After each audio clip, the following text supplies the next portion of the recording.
हाँ भाई देख, कल क्या पढ़ाया था? कल ये पढ़ाया था किसी भी वेक्टर का एक्स एक्सिस के अलोंग, वाई एक्सिस के अलोंग वेक्टर कंपोनेंट कैसे निकालना। कोई भी पॉइंट के पोजीशन वेक्टर अगर आपको दे रखे हैं, कोऑर्डिनेट अगर दे रखे हैं, तो उससे हम वेक्टर कैसे निकालते हैं along X axis, Y axis और जेड एक्सिस। जैसे मान लो कोई पॉइंट P है, उसके कोऑर्डिनेट x, y, z दे रखे हैं, तो कल हमने क्या पढ़ा था कि जो इस पॉइंट P का जो पोजीशन वेक्टर होगा वो उसके कोऑर्डिनेट क्या रखे x, y, z, तो OP वेक्टर क्या बना होगा अभी x i cap plus y j cap plus k cap. ये बात हमने पढ़ी थी।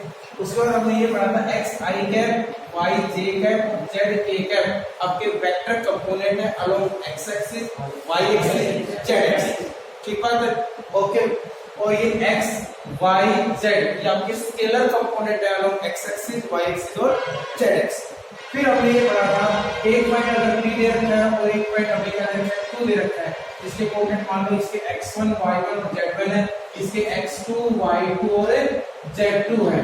तो हमने pq वेक्टर कैसे निकाला था डायरेक्ट कि pq, तो q वाले कोऑर्डिनेट में x2 minus x1 i cap plus y2 minus y1 j cap plus z2 minus z1 k। हमने ये बात कही, ठीक है। फिर हमने पढ़ा था किसी वेक्टर का मैग्नीट्यूड कैसे निकालते हैं, किसी वेक्टर का यूनिट वेक्टर कैसे निकालते हैं, किसी वेक्टर के डायरेक्शन रेशियो क्या होते हैं, किसी वेक्टर के डायरेक्शन कोसाइन कैसे निकालते हैं, इनके बारे में हमने बात की। दो वेक्टर को ऐड करते हैं तो वेक्टर ऐड कैसे होते हैं, i वाला i में ऐड, j वाला j में, k वाला k में। किसी वेक्टर को स्केलर से मल्टीप्लाई करते हैं तो हर एक वेक्टर कंपोनेंट उसी स्केलर से क्या होगा, मल्टीप्लाई होगा। दो वेक्टर पैरेलल होते हैं तो क्या कंडीशन होती है, दो वेक्टर कोलिनियर होते हैं तो क्या कंडीशन होती है। कल हमने इनके बारे में बात की। आज हम इन पे क्या करेंगे, क्वेश्चन करेंगे। तो देखो स्टार्ट करेंगे। अच्छे क्वेश्चन है, छोटे छोटे क्वेश्चन है, बेसिक चीजें सारी रिवीजन हो जाएगी इन क्वेश्चनों में। तो देखो पहला क्वेश्चन आपको क्या देगा, पहला क्वेश्चन आपको दे रखा है कि एक वेक्टर ए आपको दे रखा है, A vector is equal to I cap plus 2 J cap, और एक वेक्टर बी आपको दे रखा है 2 I cap plus J cap. पहला क्वेश्चन आपसे यही पूछा है कि ये दोनों वेक्टर इक्वल वेक्टर हैं क्या, ए और बी वेक्टर इक्वल वेक्टर हैं। जब भी दो वेक्टर इक्वल होंगे तो आई वाला जो स्केलर कंपोनेंट है वो आई वाले स्केलर कंपोनेंट के क्या होगा, बराबर होगा। इसका स्केलर कंपोनेंट और इसका स्केलर कंपोनेंट इसका आपस में क्या होंगे, बराबर होंगे, तभी दो वेक्टर क्या होते हैं, इक्वल होते हैं। क्या दोनों वेक्टर इक्वल हैं? नहीं, क्योंकि इसमें i का जो कंपोनेंट है कितना है 1, इसमें i का कितना है 2, 1 कभी 2 के बराबर नहीं हो सकता। तो ये कंफर्म हो गया वेक्टर a बराबर नहीं है इसके वेक्टर b। ठीक है, तो ये पूछा है क्या इनका मैग्नीट्यूड इक्वल है, तो मैग्नीट्यूड निकालेंगे। a वेक्टर का मैग्नीट्यूड क्या बनेगा, स्क्वायर रूट ऑफ 1 प्लस, देखो इसके कोएफिशिएंट का स्क्वायर, तो 1 का स्क्वायर कितना हो गया 1, इसके कोएफिशिएंट का स्क्वायर 2 का स्क्वायर कितना हो गया 4, आंसर कितना आ गया रूट पे 5। ठीक बात है। और b वेक्टर का जो मैग्नीट्यूड है वो कितना आएगा, 2 का स्क्वायर प्लस 1 का स्क्वायर, तो कितना आएगा रूट 5। तो a वेक्टर का मैग्नीट्यूड किसके बराबर है, b वेक्टर के। क्या बेटे ये बात समझ आ गया? अब ध्यान दो, दो वेक्टर बराबर नहीं है तो उनका मैग्नीट्यूड क्या है, बराबर। तो याद रखना जब मैग्नीट्यूड बराबर होता है तो वेक्टर बराबर हो भी सकते हैं और नहीं भी। अगर वेक्टर बराबर हुए तो मैग्नीट्यूड पक्का बराबर होगा। कई बात समझ आ गई? ये बेसिक्स हमने पहले पढ़ा था। क्या दो वेक्टर कब इक्वल होते हैं, ये बात समझ में आ गई। वेक्टर का मैग्नीट्यूड कैसे निकालते हैं, ये बात समझ में आ गई। तो एक अगला क्वेश्चन करते हैं। क्या करें, एक वेक्टर ए दे रखा है आपको x i cap plus 2 j cap plus z k cap, और एक वेक्टर बी आपको दे रखा है 2 i cap plus y j cap plus k cap. क्या करें, ये दोनों वेक्टर अगर इक्वल हैं, vector a and vector b आपस में इक्वल है, तो करें x y z की वैल्यू क्या रही होगी। अरे ये दोनों वेक्टर इक्वल है तो x बराबर कितना होगा 2, y बराबर कितना होगा 2 और z बराबर कितना होगा 1। ये बेटे बात दोबारा बताओ या समझ में आ गई? आगे सभी को अगला क्वेश्चन देखो। क्वेश्चन नंबर 3 क्या कह रहे हैं, एक पी पॉइंट है जिसके कोऑर्डिनेट आपको क्या दे रखे हैं -1 2 और 3, और एक पॉइंट आपको क्या दे रखे हैं Q पॉइंट दे रखा है जिसके कोऑर्डिनेट आपको क्या दे रखे हैं 0 1 और 5। तो तुमसे क्या चाहता है कि पी क्यू वेक्टर क्या रहा in terms of I J and के।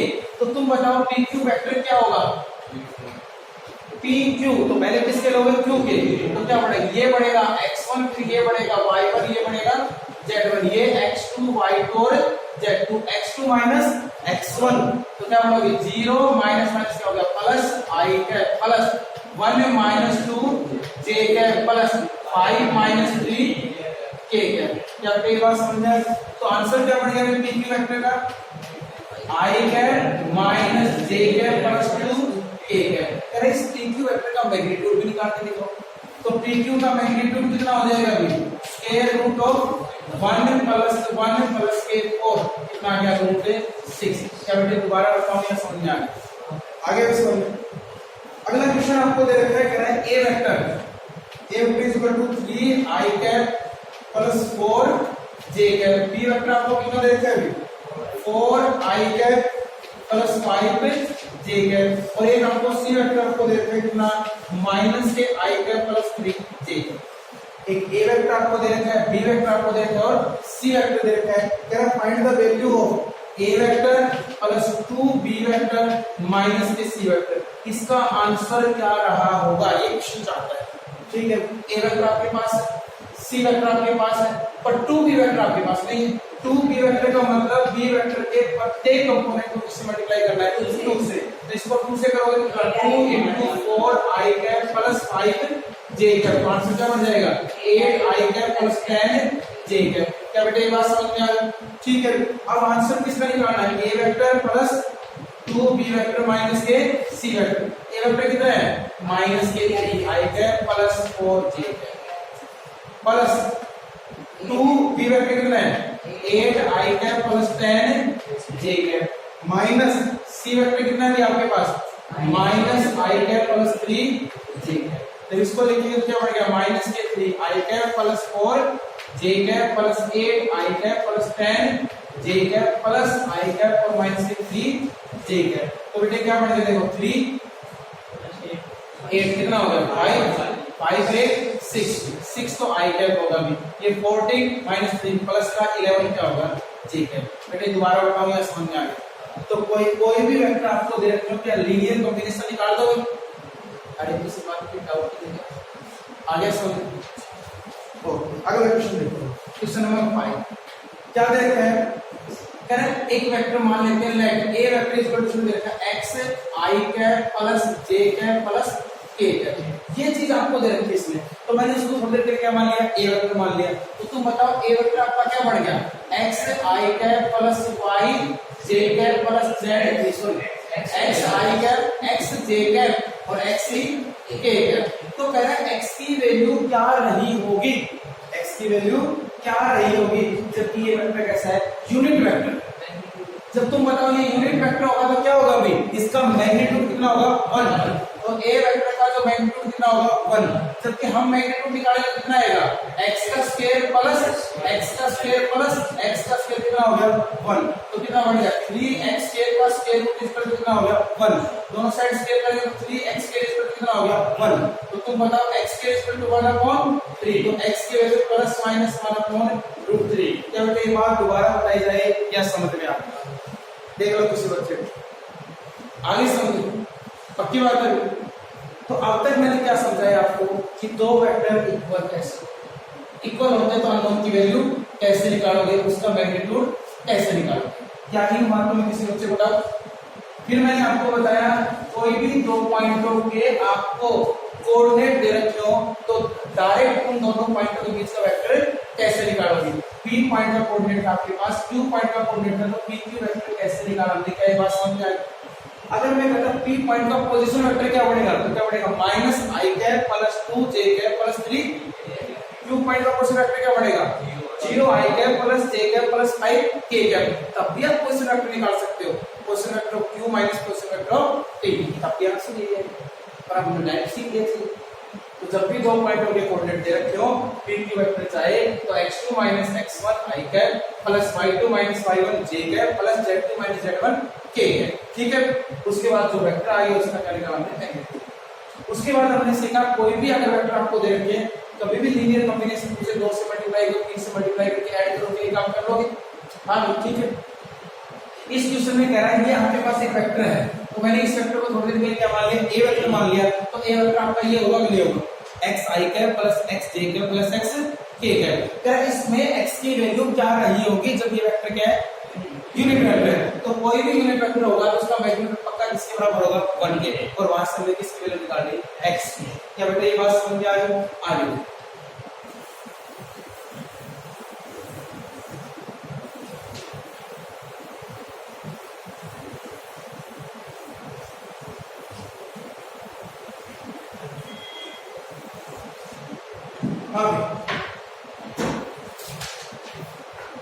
अगला क्वेश्चन क्या कह रहा है, एक वेक्टर ए दे रखा है आपको, कितना दे रखा है, 2i cap plus 3j cap plus k, ठीक है। और क्वेश्चन क्या चाहता है, find the unit vector in the direction of given vector. इस वेक्टर की डायरेक्शन में उसको क्या चाहिए, यूनिट वेक्टर चाहिए। तो unit vector along A vector, unit vector चाहिए उसको अलोंग ए वेक्टर। इस पूरे का मतलब क्या चाहिए आपको, यूनिट वेक्टर चाहिए किस वेक्टर के डायरेक्शन में, ए वेक्टर के डायरेक्शन में। तो ए का यूनिट वेक्टर हो गया, इसका तो क्या बनेगा, ए वेक्टर अपॉन ए का मैग्नीट्यूड। क्या बेटे ये बात समझ में आएगी, ये तो आसानी से निकाल सकते हैं। ए वेक्टर क्या आपके पास, 2i cap plus 3j cap plus k cap, उसका मैग्नीट्यूड कितना होगा, स्क्वायर रूट ऑफ 2 का स्क्वायर प्लस 3 का स्क्वायर प्लस 1 का स्क्वायर। तो क्या बनेगा, 2i cap plus 3j cap plus k cap upon root कितना हो गया, 4 प्लस 9 प्लस k 1। तो 2i cap plus 3j cap plus k cap upon root कितना हो गया, 14। क्या बेटे ये बात समझ आएगी? ये जो आंसर है ये एक यूनिट वेक्टर है, ये एक यूनिट वेक्टर है, किस वेक्टर के अलावा ए वेक्टर। क्या बात समझ में? क्या दोबारा आगे अगला क्वेश्चन देखो।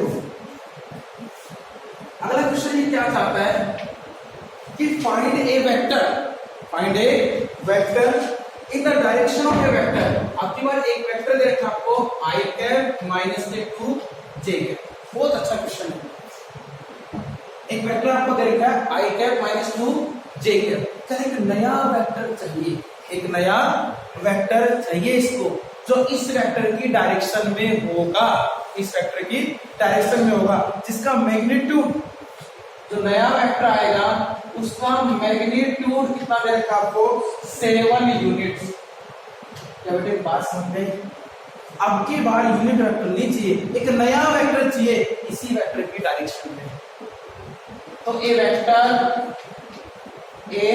Vector along A vector along A vector, इसी वेक्टर की डायरेक्शन में नया वेक्टर चाहिए, उसको मैंने थोड़ी देर के लिए क्या मान लिया, अभी बी वेक्टर मान। समझना, तुम बताओ एक वेक्टर का यूनिट वेक्टर क्या होता है, ये होता है, समझना इसको, ठीक। तो कोई वेक्टर निकालने के लिए आपको क्या चाहिए, उस वेक्टर का मैग्नीट्यूड और उसकी डायरेक्शन, किस डायरेक्शन में नहीं, उसका यूनिट वेक्टर किस, क्या यूनिट वेक्टर होगा उसका, और उसका मैग्नीट्यूड कितना होगा, कितनी दूर जाना है, और यूनिट वेक्टर क्या होगा। तो जब भी कोई वेक्टर निकालना हो किसी वेक्टर के अलोंग, तो आपको बस एक चीज चाहिए, उस जो नया वेक्टर आएगा उसका मैग्नीट्यूड इनटू जो वेक्टर के अलोंग चाहिए उसकी डायरेक्शन। क्या ये बात समझ में आई आपको? अरे आपको इससे फॉर्मूला याद हो जाएगा कि कोई वेक्टर कब बनता है, जब आपके पास मैग्नीट्यूड और उसकी क्या हो, यूनिट वेक्टर, ठीक है। इसका मतलब मैग्नीट्यूड आपको दे रखा है, जो नए वेक्टर का मैग्नीट्यूड, और आपको यूनिट वेक्टर किसका चाहिए, जिसके अलोंग चाहिए, उसका क्या चाहिए आपको, यूनिट वेक्टर। क्या बेटे ये बात समझ में आई कि नहीं आई? जब भी कोई वेक्टर किसी वेक्टर के अलोंग आपको निकालना हो, तो जिस वेक्टर के अलोंग निकालना उसका यूनिट वेक्टर चाहिए आपको, और नए वाले वेक्टर का मैग्नीट्यूड, वो वेक्टर आपके पास आ जाएगा। मैग्नीट्यूड आपको 7 दे रखा है, क्या चाहिए आपको? Unit vector. तो तुम बताओ ए कैप कैसे आएगा? ए वेक्टर आपको लेगा मैग्नीट्यूड, तो कितना हो गया? आई कैप माइनस के 2 J cap upon square root of 1 plus 4। तो बेटे क्या बनेगा? आई कैप माइनस के 2 जे कैप अपॉन रूट क्या बनेगा? 5। क्या ये बात समझ में आई? तो तुम बताओ ए वेक्टर अलोंग ए वेक्टर कितना बनेगा? अभी यूनिट मैग्नीट्यूड a1 और यूनिट वेक्टर कितना? आई कैप माइनस के 2 जे कैप अपॉन रूट 5। तो आंसर कितना आएगा? 7 upon root 5 into I cap minus के 2 जे कैप। किसी बच्चे को दोबारा बताना ही समझ में आएगा। आगे एक बात और देखो इसी टाइप का कह रहा है ए वेक्टर आपको एक नया वेक्टर फाइंड आउट करना है जिसका मैग्नीट्यूड कितना दे रखा है आपको? मैग्नीट्यूड कितना दे रखा है? 5 यूनिट दे रखा है। मैग्नीट्यूड कितना दे रखा है? 5 unit in the direction of A vector. इस वेक्टर की डायरेक्शन में चाहिए 2i cap plus 3j cap minus 6k cap. इस वेक्टर की डायरेक्शन में एक नया वेक्टर चाहिए जिसका मैग्नीट्यूड क्या दे रखा है? 5 यूनिट। पहले क्या निकालोगे?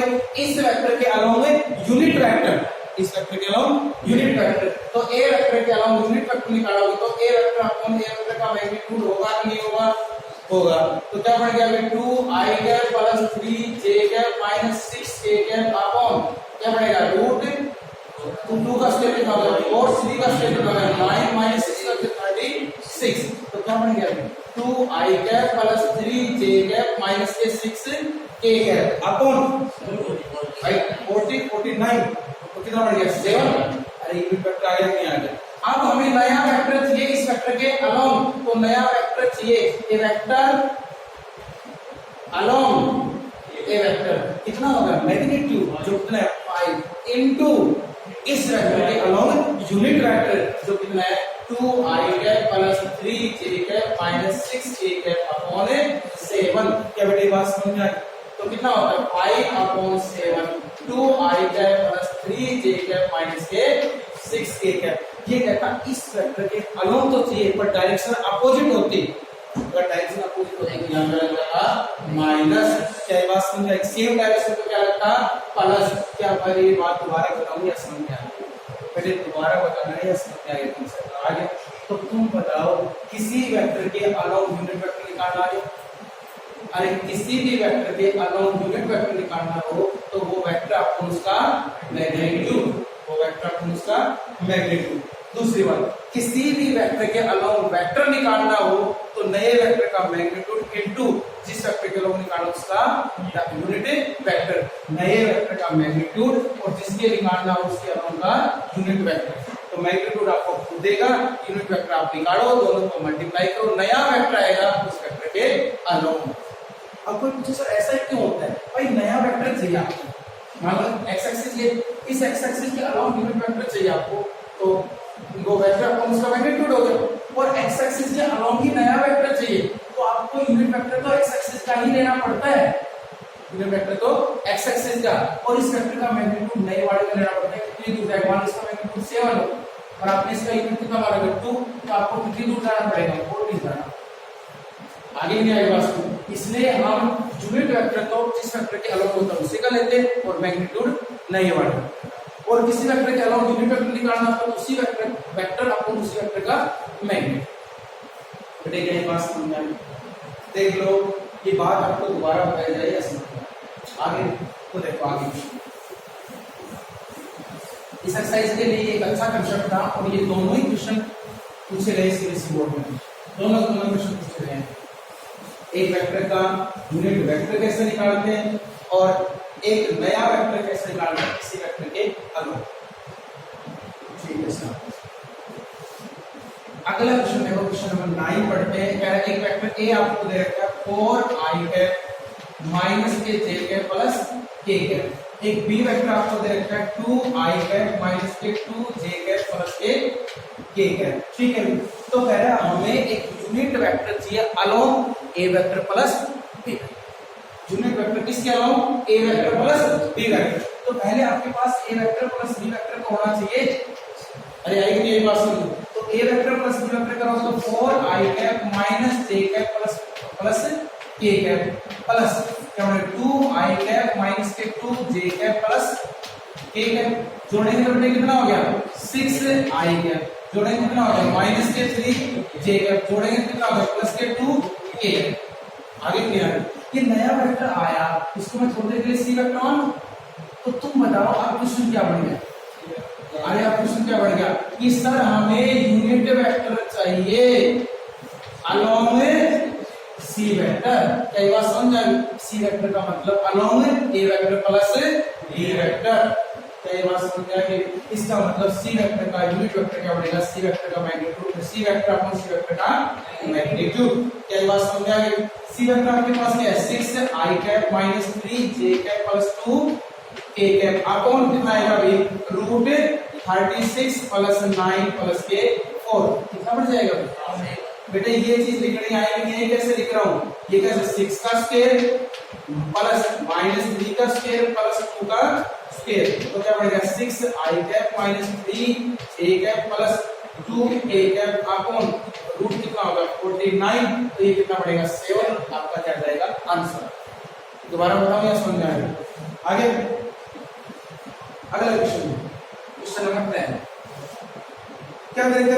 ए vector and B vector are position vector of points 1, -1 and -2, m। ठीक है, इन दोनों पॉइंटों के position vector A vector and क्या है? B vector. दोनों पॉइंटों के पोजीशन वेक्टर क्या है? A vector and B vector. तो तुम बताओ ए वेक्टर क्या रहा हो भाई? इस पॉइंट का पोजीशन वेक्टर है तो ए वेक्टर क्या बनेगा? बोलो i cap minus j cap. क्या ये बात समझ गए? बी वेक्टर क्या बना होगा? अभी minus i cap plus m j cap. जब ये बात समझ में आई, ठीक है। और क्वेश्चन क्या है? m की वैल्यू क्या रही होगी? What is the value of m if A vector and B vector are collinear? जब ये वेक्टर क्या है? कोलिनियर है, तो कह रहा है m की वैल्यू क्या रही होगी? हाँ भाई बताओ। जब दो वेक्टर कोलिनियर होते हैं तो कंडीशन क्या होती है?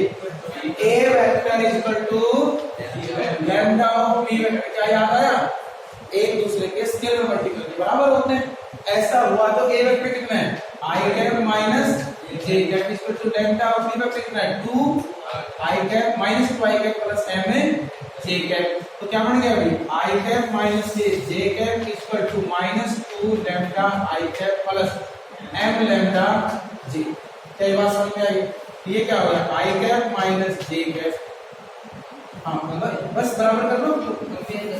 अरे दो वेक्टर बराबर हो गए तो i वाला i के बराबर होगा, तो 1 इक्वल टू माइनस के 2 लैम्डा और -1 इक्वल टू m लैम्डा।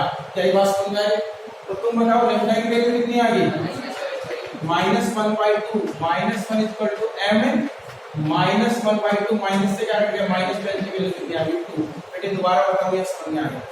आगे कह रहा था ये दोनों जो कोऑर्डिनेट हैं ये किसी पॉइंट के किसी ए और बी वेक्टर है, इन दोनों पॉइंटों के क्या पोजीशन वेक्टर है। तो ए वेक्टर क्या होगा? i cap minus j cap. B vector क्या होगा? माइनस के 2 i cap plus m j। ठीक है।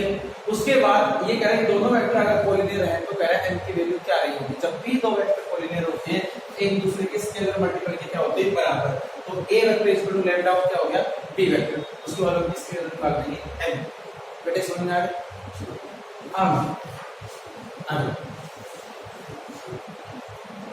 A is position vector of 1, -3। तो A वेक्टर है तो इस पॉइंट में क्या दे रखा? पोजीशन वेक्टर दे रखा है। तो तुम बताओ A वेक्टर क्या होगा? i कैप माइनस के 3 j कैप। अगली कंडीशन क्या दे रखी है? कह रहा है B पॉइंट के कोऑर्डिनेट क्या रहे होंगे such that AB vector is equal to क्या दे रखा है? A vector. AB vector is equal to क्या दे रखा है? A vector. और A पॉइंट के कोऑर्डिनेट आपको क्या दे रखे हैं अभी? अरे A पॉइंट के कोऑर्डिनेट कितने दे रखे हैं? -1, 5। और कह रहा है बी पॉइंट के कोऑर्डिनेट क्या रहेंगे जो वो इस कंडीशन को क्या करता हो? सेटिस्फाई करता हो। तो तुम बताओ बी पॉइंट के कोऑर्डिनेट जानते हो? नहीं जानते तो क्या मान ले?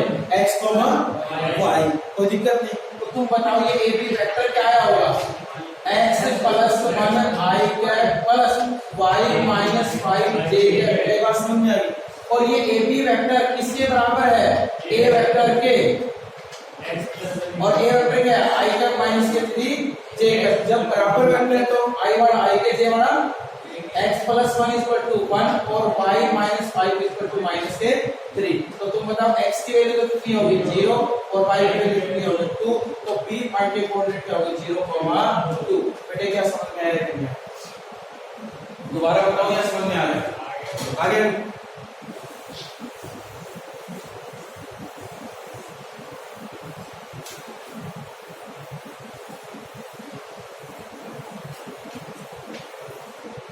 ठीक, अगला क्वेश्चन करेंगे क्वेश्चन नंबर 12। क्वेश्चन नंबर 12 में क्या कह रहा है?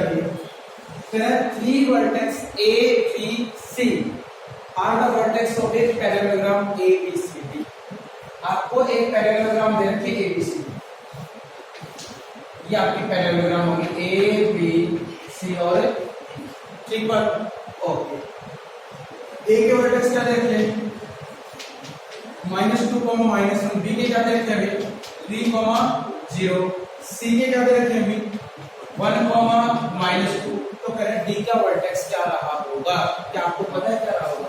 नहीं पता तो क्या मान लो x, क्या बेटे बात समझ में? ये पैरेललोग्राम है तो अपोजिट साइड आपस में क्या होते हैं पैरेलल भी और इक्वल। क्या ये बात समझ में आई? इसका मतलब ये AB जो वेक्टर होगा पक्का बराबर होगा DC वेक्टर। क्या ये बात समझ में? AB वेक्टर कैसे निकालोगे बताओ? 3 + 2 I कैप + 0 + 1 J कैप जो बराबर होगा DC वेक्टर के क्या निकलेगा 1 - x I कैप + -2 - y। क्या बेटे बात समझ में आई? अरे ये तो समझ में आ गया होगा। तो पहले वाला पहले बराबर I वाला I के J वाला J के। तो 5 I cap plus J cap equal to 1 minus x I cap plus -2 minus K y J cap. तो क्या बनेगा भाई 1 माइनस x इक्वल टू कितना हो गया 5 और माइनस के 2 minus K y equal to कितना हो गया 1। तो x की वैल्यू तो कितनी होगी तो उस साइड आएगा माइनस के 4 और y की वैल्यू कितनी होगी y की वैल्यू कितनी होगी -3। अब कितनी होगी -3। तो तुम बताओ d पॉइंट के कोऑर्डिनेट कितने होंगे -4 और -3। फिर दोबारा बताया जाएगा समझ में। सिंपल सा क्वेश्चन था। ये पैरेललोग्राम जो 3 पॉइंट दे रखे थे और 3 वर्टेक्स के कोऑर्डिनेट दे रखे थे और का पूछा था वेक्टर वाला कंसेप्ट लगा दिया। अपोजिट साइड इक्वल भी और पैरेलल होगी तो दोनों वेक्टर आपस में जाएंगे बराबर होंगे। वहां से किसकी वैल्यू आ गई x और y। हां भाई अगला क्वेश्चन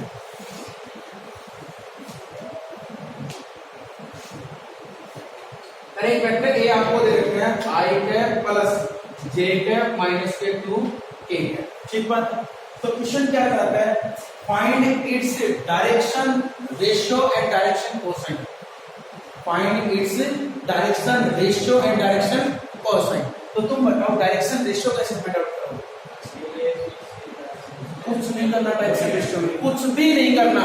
जो वेक्टर आपको दे रखा है उसके स्केलर कंपोनेंट की डायरेक्शन रेशियो बढ़ते हैं। ये बात पता है आपको?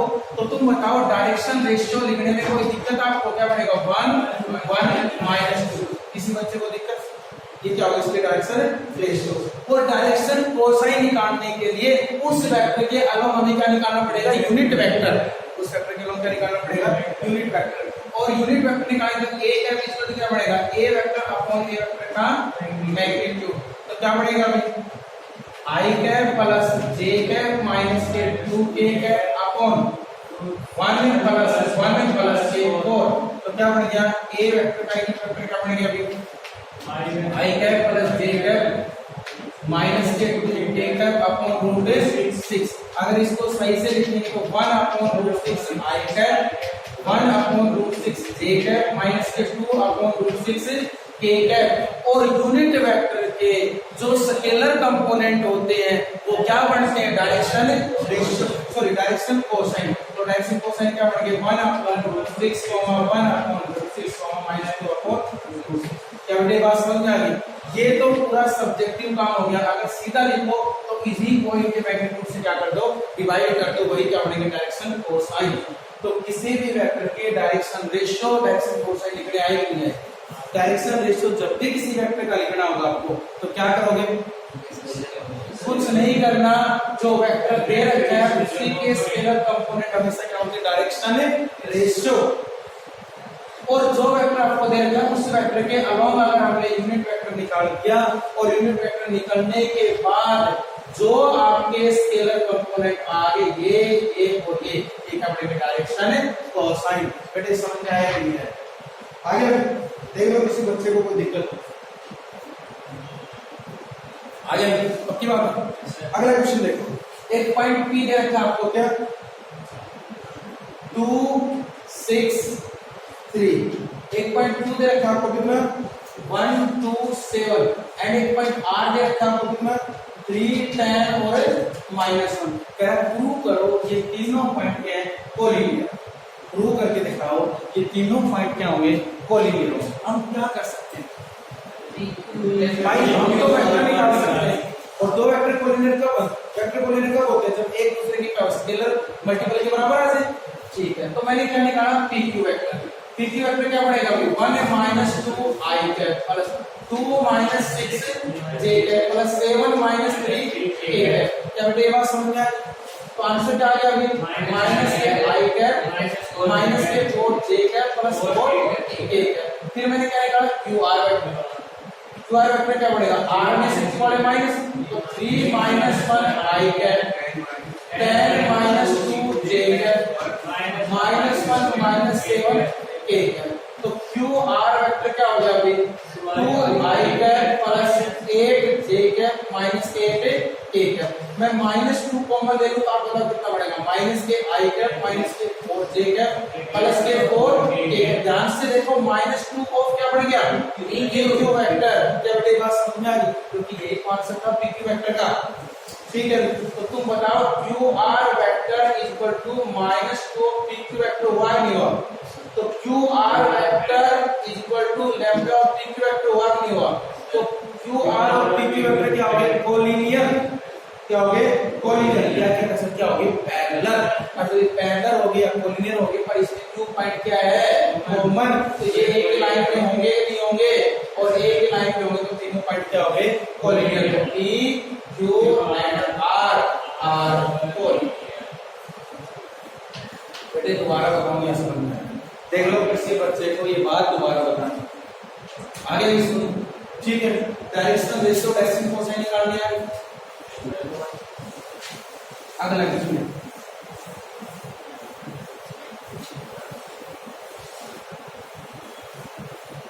हाँ कल इन क्वेश्चनों की प्रैक्टिस करनी है। ये एक्सरसाइज 12.3 आज कंप्लीट हो जाएगी। ठीक है, इसके बेसिक्स और इसके क्वेश्चन करने हैं। अगला क्वेश्चन क्या दे रखा है कि एक वेक्टर A दे रखा है आपको, सिंपल सा क्वेश्चन है। एक वेक्टर A आपको दे रखा I cap plus J cap plus K cap, और एक वेक्टर आपको B दे रखा है, क्या